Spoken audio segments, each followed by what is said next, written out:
सभी को नमस्कार। मैं हूं डॉक्टर मनोज कुमार बत्रा, सह आचार्य रसायन शास्त्र विभाग, सम्राट पृथ्वीराज चौहान राजकीय महाविद्यालय Ajmer. Third year inorganic chemistry के अंदर जो है हम लोग बात कर रहे हैं क्रिस्टल फील्ड थ्योरी की। और हमने पिछले बार क्रिस्टल फील्ड सिद्धांत के अंतर्गत, क्रिस्टल फील्ड थ्योरी के अंतर्गत जो है जिसके बारे में बात की थी वो था ऑक्टाहाइड्रल कॉम्प्लेक्सेस जो हैं उसमें किस प्रकार से क्रिस्टल फील्ड जो है स्प्लिटिंग होती है।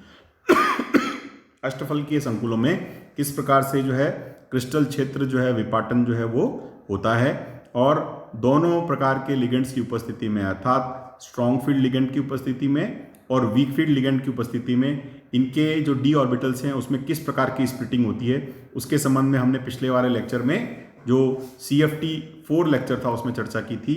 आज का जो लेक्चर है CFT5 crystal field theory number 5, इसमें हम बात करने वाले हैं कि जो अष्टफलकीय संकुल है उनमें क्रिस्टल क्षेत्र स्थायीकरण ऊर्जा की गणना जो है वो हम किस प्रकार करते हैं, अर्थात calculation of crystal field stabilisation energy for octahedral complexes. तो यहाँ पर देखिए, हम देखते हैं कि यहाँ दो प्रकार की स्थितियां जो हैं वो होती हैं, दो प्रकार की स्थितियां संभव है। पहला है D1, D2, D3, D7, D8 और D8, D9 और D10 जो इलेक्ट्रॉनिक विन्यास वाले जो मेटल एटम्स हैं, मेटल आयंस हैं, उनके जो कॉम्प्लेक्सेस हैं उनमें क्रिस्टल फील्ड स्टेबलाइजेशन एनर्जी या क्रिस्टल क्षेत्र स्थायीकरण ऊर्जा जो है उसको हम किस प्रकार ज्ञात करेंगे। और फिर हम दूसरी स्थिति की बात करते हैं कि D4, D5, D6 एवं D7 इलेक्ट्रॉनिक विन्यास युक्त जो धातु आयन में संकुलन जो हैं, जो मतलब क्रिस्टल फील्ड स्टेबलाइजेशन एनर्जी की जो बात है वो इस प्रकार के क्रिस्टल्स में जिसका जो इलेक्ट्रॉनिक कॉन्फ़िगरेशन, जिसके मेटल एटम्स का या मेटल आयंस का electronic configuration D4, D5, D6 और D7 है, उसको हम किस प्रकार से ज्ञात करेंगे। तो जो D4, D5, D6 और D7 इलेक्ट्रॉनिक कॉन्फ़िगरेशन वाले मेटल एटम्स के जो कॉम्प्लेक्सेस हैं उसमें अगर हमको जब CFSE की वैल्यू निकालनी हो तो वहाँ पर भी दो स्थितियाँ या दो प्रकार की पॉसिबिलिटी जो है वो बनती हैं।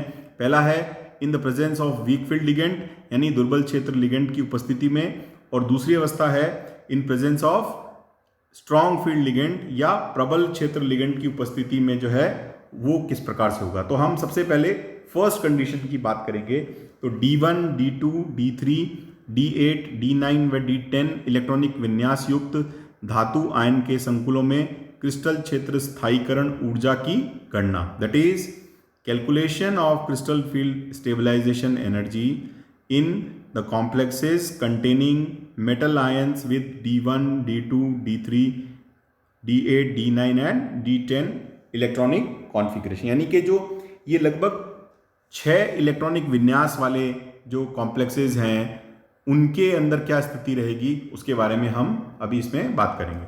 तो इसके कुछ मुख्य बिंदु हैं।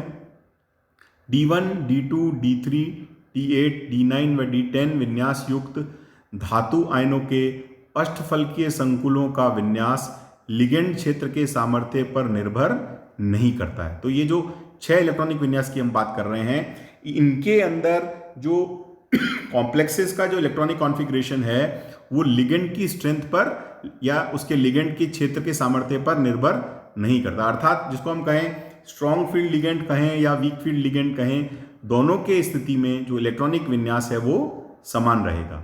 तो अर्थात लिगेंड क्षेत्र चाहे दुर्बल हो या प्रबल संकुलों का विन्यास जो है वो हमेशा समान रहेगा। मतलब चाहे दुर्बल क्षेत्र हो या प्रबल क्षेत्र हो, दोनों स्थितियों में संकुलों का विन्यास जो है वो एक जैसा रहता है। दूसरा है, क्योंकि यहाँ पर जो विन्यास विलगित धातु आयन का होता है वही विन्यास संकुलों का भी होता है। मतलब जो संकुल में जो मेटल आयन है उसका भी वही इलेक्ट्रॉनिक कॉन्फ़िगरेशन है जो आइसोलेटेड मेटल का इलेक्ट्रॉनिक कॉन्फ़िगरेशन है। अतः संकुलों में उतना ही अनुचिंबकत्व या पैरामैग्नेटिज्म पाया जाता है जितना कि विलगित धातु आयन में, जितना कि आइसोलेटेड मेटल एटम में या आयन में जो हमें मैग्नेटिज्म मिलेगा उतना ही मैग्नेटिज्म यहाँ मिलेगा, क्योंकि नंबर ऑफ इलेक्ट्रॉन्स जो है, अनपेयर्ड इलेक्ट्रॉन्स जो है, उसमें कोई परिवर्तन कॉम्प्लेक्स बनने से पहले और कॉम्प्लेक्स बनने के बाद में नहीं आता है, इसलिए। फिर तीसरा है अष्टफलकीय संकुलों में विपाटन यानी स्प्लिटिंग के पश्चात T2G कक्षकों की ऊर्जा औसत ऊर्जा स्तर से 0.4 डेल्टा ज़ीरो या 2/5 डेल्टा ज़ीरो या 4dq जो है वो नीचे होती है। यानी कि जो अष्टफल के संकुलों में जो T2G ऑर्बिटल्स होते हैं, इनकी जो एनर्जी है वो जो एवरेज एनर्जी लेवल है उससे कम होती है, क्योंकि ये स्टेबलाइज हो जाते हैं इसलिए। अतः इन्हें -4 डेल्टा ज़ीरो या -2/5 डेल्टा O जिसको हम कहते हैं या -4dq से प्रदर्शित किया जाता है। इसी प्रकार से अष्टफलकीय संकुलों में विपाटन के उपरांत Eg कक्षकों की ऊर्जा औसत ऊर्जा स्तर से 0.6 डेल्टा O या 3/5 डेल्टा O या 6dq जो है वो ऊपर होती है। जैसा बताया कि जब हम ऑक्टाहाइड्रल कॉम्प्लेक्सेस की बात करते हैं तो जब भी लिगेंड ऑक्टाहाइड्रल कॉम्प्लेक्सेस में मेटल आयंस के पास में आएंगे तो जो d ऑर्बिटल्स हैं वो इस तरह से स्प्लिट हो जाते हैं कि Eg का ऊर्जा स्तर जो है वो औसत ऊर्जा से ऊपर हो जाता है, यानी कि ये अनस्टेबलाइज हो जाते हैं, और T2G का स्तर जो है वो ऊर्जा स्तर से औसत ऊर्जा स्तर से नीचे का हो जाता है, क्योंकि वो जो होते हैं क्या हो जाते हैं, वो स्टेबलाइज हो जाते हैं। तो इसलिए जो है Eg की जो ऊर्जा है वो जो हम देखते हैं वो नेगेटिव में चली जाती है, क्योंकि वो मतलब जिसको अपन कहते हैं पॉजिटिव में चली जाती है, और T2G की जो एनर्जी है वो नेगेटिव में हो जाती है, क्योंकि वो स्टेबलाइज हो जाते हैं इसलिए। इसके उपरांत Eg कक्षकों की ऊर्जा औसत ऊर्जा से इसको हमने देख लिया। अब हम नेक्स्ट पॉइंट की बात करते हैं।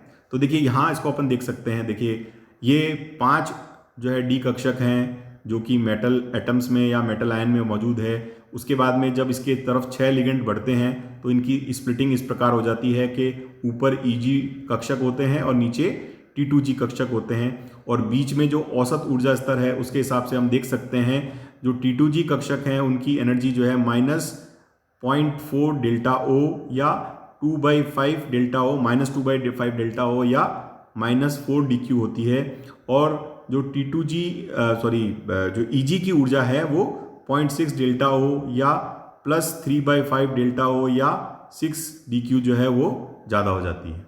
तो अष्टफलकीय संकुल में विपाटन के पश्चात T2G व Eg कक्षकों की ऊर्जा स्तर जो है वो इस प्रकार से हम उसको दर्शा सकते हैं।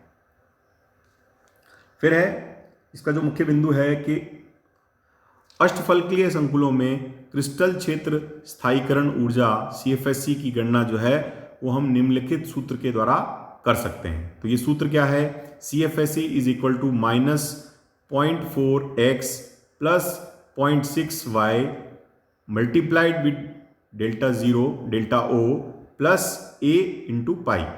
अब यहाँ जो प्रयुक्त विभिन्न पद हैं उसमें हम समझ सकते हैं कि CFSC जो है आपको पता है क्रिस्टल फील्ड स्टेबलाइजेशन एनर्जी, या जिसको हम हिंदी में कहते हैं क्रिस्टल क्षेत्र स्थायीकरण ऊर्जा है। X जो है वो क्या है? वो T2G कक्षकों में स्थित कुल इलेक्ट्रॉन की संख्या है। Y क्या है? Eg कक्षकों में स्थित कुल इलेक्ट्रॉन की संख्या है। A क्या है? संकुल में स्थित कुल इलेक्ट्रॉन युग्मों की संख्या है। पाई क्या है? औसत युग्मन ऊर्जा, जिसको हम एवरेज पेयरिंग एनर्जी कहते हैं। और डेल्टा O के बारे में हम बात पहले कर चुके हैं, यह है ऑक्टाहाइड्रल कॉम्प्लेक्सेस के अंदर क्रिस्टल फील्ड स्प्लिटिंग एनर्जी या अष्टफलकीय संकुलों में क्रिस्टल क्षेत्र विपाटन ऊर्जा। फिर अगला बिंदु है D1, D2, D3, D8, D9 एवं D10 विन्यास युक्त धातु आयनों के संकुलों में इलेक्ट्रॉनिक विन्यास के आधार पर उपरोक्त सूत्र के उपयोग से क्रिस्टल क्षेत्र स्थायीकरण ऊर्जा के मान परिकलित करने पर ज्ञात होता है कि CFSC का मान संकुल में स्थित लिगेंड की प्रकृति पर निर्भर नहीं करता है। तो ये जो 6 प्रकार के इलेक्ट्रॉनिक कॉन्फ़िगरेशन है, ये वाले जो मेटल आयंस हैं, जब इनके कॉम्प्लेक्सेस हम के बारे में बात करेंगे तो चाहे स्ट्रॉन्ग फील्ड लिगेंड हो चाहे वीक फील्ड लिगेंड हो, उन दोनों केसेस में इनके जो इलेक्ट्रॉनिक विन्यास है उसमें कोई परिवर्तन नहीं होगा। इसलिए CFSC का मान जो है वो किसी लिगेंड की स्ट्रेंथ पर डिपेंड नहीं कर सकता। तो इसको अपन देखिए इन 2 टेबल्स के माध्यम से यहाँ देख सकते हैं। जैसे D1 इलेक्ट्रॉनिक कॉन्फ़िगरेशन है, इसमें एक इलेक्ट्रॉन जो है वो T2G कक्षक में जाएगा स्प्लिटिंग के बाद में, और प्रबल क्षेत्र और दुर्बल क्षेत्र दोनों में ही यही इलेक्ट्रॉनिक कॉन्फ़िगरेशन रहेगा और CFSE की वैल्यू जो है वो कितनी होगी, -0.4 डेल्टा O। फिर D2 के अंदर यहाँ आप देखिए T2G के अंदर 2 इलेक्ट्रॉन होंगे और दुर्बल क्षेत्र और प्रबल क्षेत्र दोनों का इलेक्ट्रॉनिक कॉन्फ़िगरेशन सेम होगा और जो CFSE की वैल्यू होगी वो होगी -0.8 डेल्टा O। फिर D3 इलेक्ट्रॉनिक कॉन्फ़िगरेशन है, इसमें T2G के अंदर 3 इलेक्ट्रॉन होंगे जो कि चाहे दुर्बल फील्ड हो या प्रबल फील्ड हो, दोनों में 3 ही इलेक्ट्रॉन रहेंगे। इलेक्ट्रॉनिक के मेटल जो है कॉम्प्लेक्सेस की बात हम कर रहे हैं और CFSE की जो वैल्यू होगी वो होगी -1.2 डेल्टा O। फिर अपन D8 इलेक्ट्रॉनिक कॉन्फ़िगरेशन की बात करते हैं। इन D8 इलेक्ट्रॉनिक कॉन्फ़िगरेशन में दुर्बल क्षेत्र के अंदर जो है वो कुल मिलाकर 8 इलेक्ट्रॉन होंगे और 8 इलेक्ट्रॉन दुर्बल क्षेत्र में और प्रबल क्षेत्र दोनों में ही हम जो देखते हैं इलेक्ट्रॉनिक कॉन्फ़िगरेशन सेम रहेगा। यहाँ पर जो है 8 इलेक्ट्रॉन्स जो होंगे जिसमें से T2G में 6 इलेक्ट्रॉन हैं यानी 3 इलेक्ट्रॉन पेयर्स हैं और EG में एक इलेक्ट्रॉन जो है वो अनपेयर्ड है। और यहाँ हम CFSE की वैल्यू के इस फॉर्मूले का यूज़ करेंगे तो देखिए क्या आएगा, ब्रैकेट में 0.4 × 6 क्योंकि 6 इलेक्ट्रॉन जो है वो T2G ऑर्बिटल्स में है, प्लस 0.6 × 2 क्योंकि 2 इलेक्ट्रॉन जो है वो EG ऑर्बिटल्स में है, multiplied with delta O plus 3 पाई। 3 पाई क्यों, क्योंकि यहाँ पर 3 इलेक्ट्रॉन पेयर्स हैं, मतलब इलेक्ट्रॉन पेयर्स जो है यहाँ टोटल 3 हैं, 3 इलेक्ट्रॉन युग्म है इसलिए 3 लिखा हमने, A की वैल्यू 3 रखी है तो ये वैल्यू आएगी -1.2 डेल्टा O प्लस 3 पाई।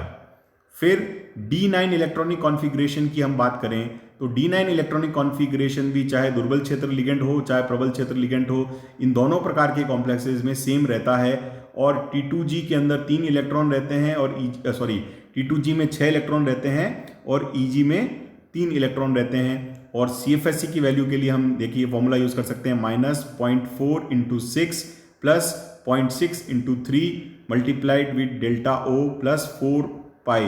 4 पाई इसलिए क्योंकि यहाँ पर कुल 4 इलेक्ट्रॉन पेयर्स हैं, 3 इलेक्ट्रॉन पेयर जो है वो T2G में है और 1 इलेक्ट्रॉन पेयर जो है वो EG में है। तो इस तरह से जो CFSE की वैल्यू आती है वो आती है -0.6 डेल्टा O प्लस 4 पाई।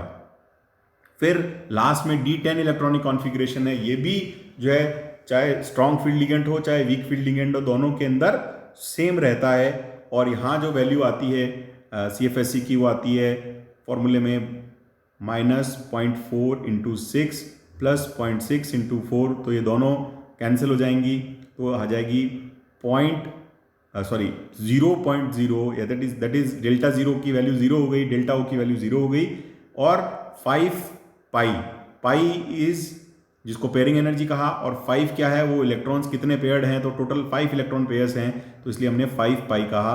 तो ये CFSE की वैल्यू इसमें इस प्रकार से हम याद कर सकते हैं। तो इस तरह से ऑक्टाहेड्रल कॉम्प्लेक्सेस के अंदर स्ट्रॉन्ग फील्ड और वीक फील्ड लिगेंड के में ये जो 6 प्रकार का इलेक्ट्रॉनिक कॉन्फ़िगरेशन होता है उन सब में जो है CFSE की वैल्यू जो है चाहे वो स्ट्रॉन्ग फील्ड लिगेंड हो चाहे वो वीक फील्ड लिगेंड हो वो समान आती है। कल हम बात करेंगे जो बाकी 4 इलेक्ट्रॉनिक कॉन्फ़िगरेशन है यानी D4, D5, D6 और D7, उनके अंदर किस प्रकार से CFSE की वैल्यू जो है वो हम ज्ञात करते हैं स्ट्रॉन्ग फील्ड लिगेंड में और वीक फील्ड लिगेंड में। इसके लिए आप सभी जो है इस 3rd ईयर के अंदर जो इनऑर्गेनिक केमिस्ट्री की बुक है आप उसको भी देखें, जिससे कि आपको पता रहे कि हम क्या पढ़ रहे हैं और उसको किस प्रकार से किताबों में दिया हुआ है। तो आज के लेक्चर में इतना ही। आप सभी का बहुत बहुत धन्यवाद।